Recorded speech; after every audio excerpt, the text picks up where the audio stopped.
খুলনায় বাড়ছে chikungunya, dengue ও করোনার পাশাপাশি এই রোগটিও দ্রুত ছড়িয়ে পড়ছে নগর থেকে প্রতিটি গ্রামে। খুলনা মেডিকেল কলেজ হাসপাতালে আছেন খুলনা বিভাগীয় প্রতিনিধি মোহাম্মদ অসীম। বিস্তারিত জানতে আমরা তার সঙ্গে সরাসরি যুক্ত হচ্ছি।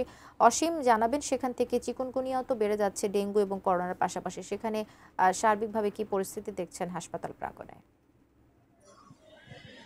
কবিতা, দেখুন, ডেঙ্গু এবং করোনাকে টপকে কিন্তু এখন চিকুনগুনিয়ার যে প্রকোপ সেটি কিন্তু বাড়ছে। আমরা দেখছি যে খুলনার যে নগর রয়েছে, এই নগর থেকে খুলনার যে গ্রাম অঞ্চল রয়েছে সব জায়গায় কিন্তু চিকুনগুনিয়ার যে উপসর্গ রয়েছে সেই উপসর্গ নিয়ে কিন্তু সাধারণ যে রুগীরা রয়েছেন তারা খুলনা মেডিকেল সহ বিভিন্ন যে বেসরকারি হাসপাতাল রয়েছে সেখানে ভর্তি হচ্ছে। তবে আপনার মাধ্যমে দর্শকদেরকে জানাতে পারছি না যে কত শতাংশ রুগী এবং কতজন রুগী খুলনায় চিকুনগুনিয়ায় আক্রান্ত হয়েছে। তার কারণ হচ্ছে যে খুলনায় কিন্তু আলাদাভাবে চিকুনগুনিয়া পরীক্ষার কোনো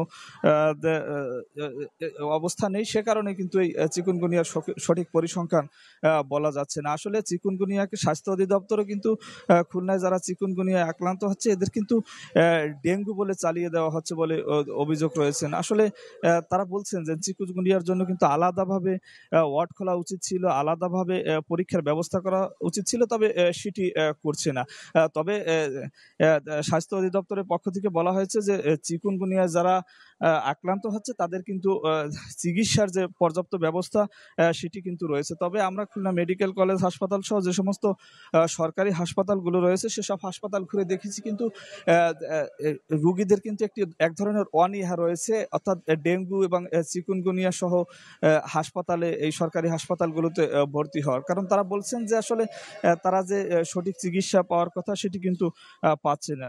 সে কারণে কিন্তু তারা বিভিন্ন বেসরকারি ক্লিনিক বা হাসপাতালে ভর্তি হচ্ছে। আসলে কবিতা, বলা চলে যে ডেঙ্গু, করোনা এবং এই চিকুনগুনিয়া নিয়ে এক ধরনের বিপাকী রয়েছে, এক ধরনের আতঙ্ক বিরাজ করছে খুলনা এবং নগর সহ গ্রাম জুড়ে। আমার কাছে সব মিলিয়ে এই ছিল কবিতা, খুলনা মেডিকেল কলেজ হাসপাতাল থেকে চিকুনগুনিয়ার প্রকোপের সর্বশেষ খবর।